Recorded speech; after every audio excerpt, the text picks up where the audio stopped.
Həyat nədən ibarət? Həyat səhvlərdən ibarətdir. Səhvlərdən, günahlardan, aldanmaqlardan ibarətdir bu həyat.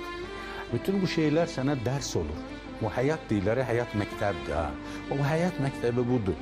Yıxılacaqsan, duracaqsan, büdürəyəcəksən, büdürüyüb yeriməyi öyrənəcəksən.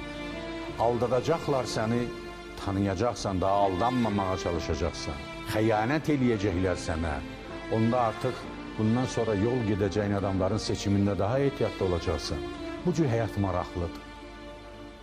Bu cür həyat insanı insan eləyir. İnsan ancaq elə belə gülməkdən, sevinclərdən ötürü yaranmayıb ki. Əslində insanı insan eləyən ağrıdır. İnsanı insan eləyən dərddir. Yaşadığı ağrılar, çəkdiyi dərdlər, aldanışlar, xəyanətlər. Və bütün bunlar insanı yaralayır, amma möhkəmlədir. Siz görmüsünüz dəmirçi, dəmiri necə döyür? Görmüşəm. O dəmir döydükcən bərkiyir. Döyüldükcən bərkiyir. İnsan da belədir. Həyat insana döydükcə insan bərkiyir və daha güclü olur.